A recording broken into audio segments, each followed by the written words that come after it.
They called me into the conference room with a cake, a fake smile, and a box of my things. That's how I learned I was being retired.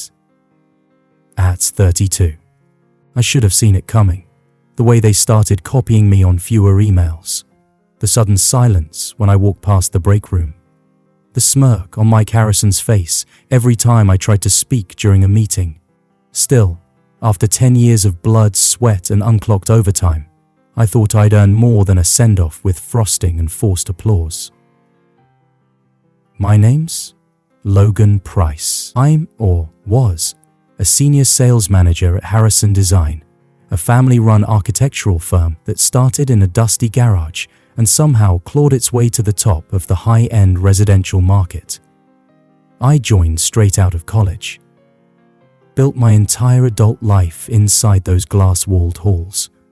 I was there before the espresso machine, before the rooftop happy hours, before the marble reception desk that cost more than my car. But none of that mattered the moment Mike Harrison took control. Let me back up. The company was founded by James Harrison, a man I respected like a second father. He was tough, precise, and expected results, but he always backed you if you worked hard and kept your word. His daughter, Alice, inherited his brain and his backbone. She was sharp, fair, and had a talent for turning impossible clients into loyal ones. Then there was Mike, her younger brother. Charming to clients, clueless in a spreadsheet, always working from home or conveniently on strategic retreats. Everyone knew he was a joke. Everyone also knew their mother, Linda, would do whatever it took to see him wearing a CO badge, even if he couldn't spell PROI. When Mr. Harrison had a stroke 6 months ago, the vultures circled.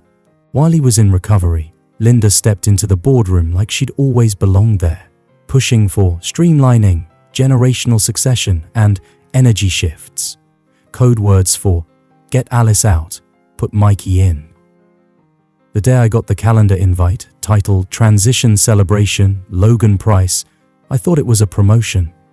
I showed up in a fresh shirt, a clean shave, even brought donuts for the team. The room was already decorated, streamers, balloons, and a banner that read, "Thank you for your service." A service I hadn't agreed to end. Mike stood at the head of the table with that smug, lopsided grin, clapping his hands like a college frat boy introducing the next beer pong king. "Logan," he boomed. 10 years, can you believe it? I blinked. Believe what? Alice was there too, off to the side, arms crossed, face unreadable. She looked like she wanted to scream but had swallowed it just in time. Linda handed me a gift bag. Inside was a leather-bound journal and a bottle of whiskey I don't even like. "We know this isn't goodbye," she said, laying on the condescension like perfume. "Just a new chapter." I looked at her, then at the HR rep in the corner, the folder in her hand. That's when I knew they weren't celebrating my success, they were packaging my exit. Mike patted my back like we were old pals. "We're offering a generous retirement package, 6 weeks pay, full Cobra benefits, and a lovely letter of recommendation. You'll land on your feet." I stood there, dead center of the room, surrounded by applause that felt like nails in a coffin. My co-workers clapped because they were scared. HR smiled because it was routine. Linda beamed because it was power. But Alice, she just looked tired. I didn't yell, didn't flip the cake. I just nodded once, walked to the head of the table, and picked up the letter from the folder. "You spelled my last name wrong," I said quietly. Mike chuckled like it was cute. I looked him in the eye. "I'll correct that for the lawsuit." The room froze. I walked out with the bag, the bottle, and a silence that roared in my chest louder than anything they could say. In the elevator, my hands shook. Not from fear, from restraint. Because I knew something they didn't. While they were busy playing power games and family politics, I'd been quietly tracking every shady expense report Mike had filed, every suspicious transfer, every bloated budget proposal. I'd seen the files he didn't password protect, the ones labeled private, do not share with Alice. They thought they were writing my ending, but what they'd done was give me motive. And when a man like me has motive and time, he doesn't disappear. He recalibrates. And then he burns the whole damn script. I didn't go home that day. I drove for hours. No destination, no music, just the low hum of tires and the sound of my own breathing getting heavier by the mile. My thoughts were spinning, stuck somewhere between disbelief and cold calculation. You don't spend 10 years building something just to have it ripped out from under you by a trust fund clown with slick hair and zero spine. And you sure as hell don't walk away without taking a good look at the wreckage. By the time the sun dipped behind the hills, I pulled into the old diner off Route 41. The kind with cracked booths and a waitress who's been there long enough to know when not to ask questions. I ordered a black coffee and sat with my back to the wall, just watching, processing. It would have been easy to blow up, send a mass email, call the press, storm the board. But revenge, when done right, is slow, precise, surgical. And I knew where the nerves were buried. Mike thought I was just another loyal grunt. He never saw me as a threat because I never made noise. But what he didn't realize was, quiet doesn't mean weak. It means I was watching. I spent years documenting everything. I pulled out my laptop, logged into my personal backup, and opened a folder I'd labeled fail-safes. Inside were copies of purchase orders, financial statements, even expense reports I wasn't supposed to have access to. But Mike wasn't exactly careful. He shared everything through his assistant, who used the same 4-digit password for everything, 1989. His birth year, go figure. I had screenshots of entertainment expenses from out-of-state hotels, client dinners with no clients, and cash advances marked as consulting fees. The deeper I dug, the uglier it got. There were payments to a woman named Chloe Benton, a freelance strategist who just so happened to be Linda's former intern and Mike's current side project. I compiled everything into a master file. Clean, organized, time-stamped. I wasn't going to use it yet, but I needed it ready. Because people like Mike don't go down with one punch. They need to be dismantled, piece by piece. I booked a short-term rental across town, a studio apartment above a hardware store with a creaky floor and a view of an alley. It was temporary, but it gave me distance, space to breathe. I cut off access to my old email, changed my phone number, went dark. Let the absence speak louder than words. The texts came in anyway. From co-workers, from Alice, even one from Linda. Hope you're settling in well. Let us know if you need anything. I didn't reply. I wasn't ready. Alice was the only one I considered answering, but I needed time to figure out where she stood. She'd always been the logical one, too loyal to her father, too smart to fall for Mike's act.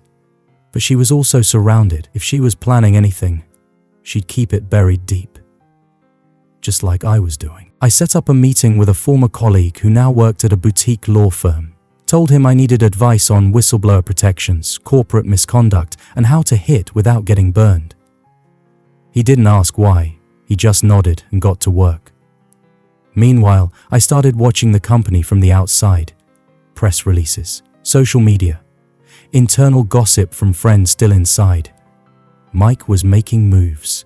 Big, flashy ones. He announced a new client partnership with a luxury developer who, I discovered, had never signed anything. Launched a rebrand campaign that cost 6 figures, and even announced a strategic vision committee. Staffed entirely by his yes men, but the biggest red flag? James Harrison, Alice and Mike's father, was nowhere to be seen. No mention, no photo, no get well soon update. It was like the man had vanished. Which made me wonder, had they cut him out entirely? Or was something else happening behind the scenes? I started asking questions, quietly. A friend in HR told me James had made a sudden recovery weeks ago, but hadn't returned to the office. Another source claimed he'd tried to revoke Mike's access, but had been blocked by the board, citing his unstable condition. Unstable? That didn't sit right. James was a bulldog. If he was well enough to act, he'd be fighting, unless someone was keeping him silent. Medically, legally, or worse, emotionally. That was the turning point. This wasn't just about me anymore. They were burying the founder of the company to install a puppet with slick shoes and a vacant stare. A legacy was being hijacked in real time. And I wasn't about to sit back and let them write the ending. So I did what I do best. I prepared. I gathered proof. I made allies in quiet corners. And I waited, not for the right moment, for the perfect one. Mike didn't just take the throne, he threw himself a coronation. Less than a month after I'd been cut loose, I saw the headline flash across my screen while sipping a gas station coffee. Harrison Design announces bold new era under Michael Harrison's leadership. Underneath was a photo of him, grinning like he'd just discovered fire, standing in my old office, wearing a blazer that still had the tag creased into the collar. They even called it the new Harrison Vision. I nearly dropped my coffee. The article was full of buzzwords: innovative, agile, youth-driven. It painted him as a forward-thinking trailblazer, pulling the company out of its rigid legacy structure. A not-so-subtle jab at both his father and anyone else who had worked their arse off to keep things from falling apart in the first place. But it didn't stop there. Mike started posting videos online, polished productions with music beds and color grading. He sat in a leather chair, palms open, talking about shifting workplace culture and leading with intuition. He quoted Steve Jobs and threw in buzz phrases like creative disruption without ever mentioning what the company actually did. It was all smoke and mirrors, and people were eating it up. He launched a campaign targeting younger clients, offering boutique build-outs and lifestyle-driven blueprints. The firm's website was overhauled. The company's social accounts shifted tone entirely, more filters, fewer facts. Suddenly, Harrison Design looked more like a lifestyle brand than an architectural powerhouse. Behind the scenes, I heard rumors trickling in. Longtime department heads were being reassigned or pushed out. Project delays were piling up because Mike had greenlit concepts without proper vetting. Linda was reportedly signing off on expenditures from her kitchen while hosting wine and cheese executive sessions with influencers who'd never held a blueprint in their life. Alice tried to push back, but every time she opened her mouth, someone whispered about her being too traditional or emotionally attached. They painted her as the relic, while the actual disaster wore designer loafers and stumbled through pitch decks he didn't understand. And then came the worst of it. Mike announced a company-wide town hall. His first address to the full team as acting CEO. It was live-streamed on the company's new internal portal, and thanks to a sympathetic IT friend, I had full access. The broadcast kicked off with a highlight reel of Mike's accomplishments over the last 30 days, most of which had been started under James or Alice. Then, Mike took the stage. Standing in front of the new Harrison Design logo, one that looked suspiciously like a fashion brand, he opened with this: "When I stepped into this role, I knew it wouldn't be easy, but I also knew the company needed new blood. Fresh thinking, less rigidity, more passion. And I'm proud to say we've already cleared out the dead weight." Dead weight. That's what he called us, me, the department heads, the architects who'd designed award-winning homes, the people who had built that company from the ground up, and he said it with a smirk, like we were overdue trash finally taken to the curb. I clenched my fists watching the live stream, my jaw locked so tight it ached. The team in the room gave forced applause, some clapping a little too hard, others too slow. Alice stood near the back, her arms crossed, lips thin. She didn't clap. Mike wasn't done.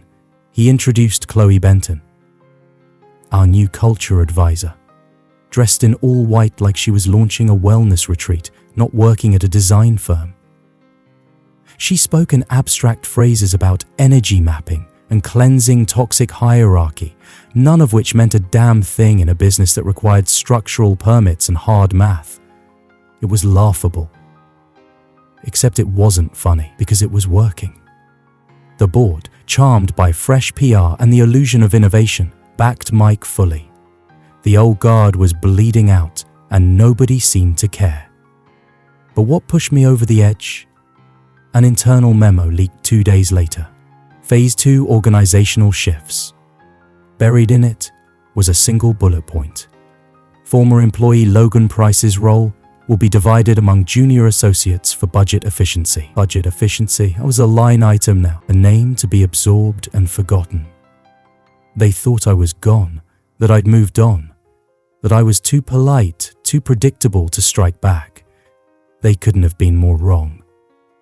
Because while Mike played pretend CEO on camera, I was building something too. Not a stage, not a spotlight, a case. Every lie, every dollar misused, every client burned, every violation of trust buried under his polished image. I was stitching it together like armor. And when I was done, I wasn't going to post a video, I was going to light a fuse and let the empire burn from the inside out. It started with a meeting. One nobody saw coming. Alice called me. Her voice was calm, but the weight behind her words told me everything I needed to know. She was done waiting. We met at a neutral spot, a small cafe tucked in a forgotten corner of Midtown, where no one wore suits and no one cared who you were. She sat across from me, fingers laced around a chipped ceramic mug, eyes tired but locked in. "I know you've been watching," she said. I didn't deny it. She slid an envelope across the table. Inside, time-stamped copies of internal memos, red-lined budget reports, and a screenshot of an email chain between Mike and a luxury contractor promising kickbacks in exchange for awarding them a no-bid contract. The signature at the bottom? Linda Harrison. I looked up. "How long have you been holding this?" "Long enough to know I couldn't go public alone." I took a deep breath. "Then let's not go public. Let's go tactical." That night, we drafted the plan. No dramatics, no press leaks, just pressure. Targeted and efficient. We started with the board. I contacted 2 former executives I'd worked under. Both pushed out when Mike took over, both furious and well-connected. I fed them select documents, just enough to rattle the foundation. No names, no trails, just whispers with teeth. Alice, meanwhile, approached one of her father's old legal advisors, a man loyal to James Harrison and no fan of Linda. She provided enough evidence to show financial misconduct and potential abuse of power in James's name. That was our wedge. The next step was quiet, but deadly. We reactivated a dormant client, a prominent real estate developer Mike had ghosted after a deal fell apart last quarter. With Alice's help, I reached out privately and offered an apology on behalf of the firm. I sent blueprints, my original designs, which Mike had altered, and invited them to compare. They did, and they were pissed. 1 week later, they filed a formal complaint to the licensing board. That same day, Alice issued a motion, through her father's legal proxy, to freeze discretionary spending pending a board review. It passed, narrowly. Mike didn't even see it coming. Suddenly, his visionary projects stalled. His influence and marketing budget vanished. His redesign of the firm's lobby was halted mid-renovation, leaving half-painted walls and a gutted reception desk. He started unraveling. Chloe, his pet culture guru, posted a passive-aggressive Instagram story complaining about toxic resistance from internal forces, which HR flagged as unprofessional. But the real strike, that came from inside. A junior accountant, new, eager, unnoticed, forwarded us a thread. In it, Linda instructing the accounting department to move funds from a dormant charitable branch into a discretionary reinvestment account. What it really was, a slush fund, one they were using to pay off favors, bonuses, and personal travel under coded expenses. I sent the entire thread to the company's compliance officer, an old colleague of mine with a moral compass that couldn't be bought. The very next day, an emergency board meeting was called. Mike strutted in like usual, thinking it was about a quarterly review. He didn't know what hit him. Alice walked in late, cool and composed, folder in hand. She passed it to the chair. Inside, everything. Verified financial misconduct, email chains, client complaints, evidence of retaliation against whistleblowers, and a signed declaration from James Harrison's legal rep stating that Mike and Linda had not acted under his authority. What followed wasn't explosive. It was clinical. Mike fumbled, tried to spin the narrative, called it a misunderstanding. But the board had seen enough. They voted 7-2 to place him on administrative leave pending investigation. Linda was barred from any contact with the firm's finances or staff. By the time Mike stepped out of that room, pale and shaking, he wasn't a king anymore. He was a liability. I didn't gloat. I didn't say a word. I just watched him leave. That night, I returned home to the little apartment over the hardware store. No champagne, no celebration, just silence. And for the first time in months, it felt like peace. Not because justice was done, but because I didn't lose myself trying to get it. Because I played the long game, and I won. But it wasn't over yet, because the final chapter still belonged to the man who built the house, and I knew James Harrison was getting ready to speak. James Harrison rolled into the boardroom 2 weeks later in a wheelchair, but he carried more authority in that moment than Mike ever had on his best day in a tailored suit. His face was thinner, voice a little slower, but his eyes, steel, the kind of look that cut through bullshit like glass. When he spoke, no one interrupted. I built this company with my hands, not hashtags. You could have heard a pin drop. Linda didn't show. Mike sat stiff-backed, eyes darting toward the exits like he was calculating his escape route. I stood along the wall, watching it all unfold. I dreamed of this moment 100 different ways, screaming, slamming doors, justice served cold with a side of humiliation. But this was better. James began with a story, not a press statement, not legal jargon. A story about hiring his first employee, drawing blueprints on diner napkins, and promising clients he'd never sell out the heart of his company to empty suits. He admitted his mistakes, too. Said he should have seen what was happening sooner. That recovery clouded his judgment, but not his instincts. Then he handed over a signed statement, restoring full operational control to Alice. The room broke into murmurs. Even the most loyal board members looked stunned. I gave my name to this company, James said, steady and slow. It's time it stood for something again. Mike stood up, voice shaking. Dad, you can't. Sit down, Michael. And he did. It was over. Not with a bang, with a nod. Alice stepped into her new role without fanfare. No press releases, no victory lap, just a quiet shift back to sanity. She reinstated the department heads who hadn't taken other jobs, reviewed every contract Mike had signed, cancelled the PR agency he'd hired to boost his online persona, and then she called me, said she wanted to meet. This time in her office, not some backstreet cafe. She didn't offer me my old job back. She offered me something better. Director of Strategic Development. A seat at the executive table, no fluff, no title for show, a role that meant something. I said yes, because it wasn't about revenge anymore. It was about building something that couldn't be corrupted again. We worked side by side for months, rebuilding from the inside out. We rewrote policies, cleaned house, rebranded.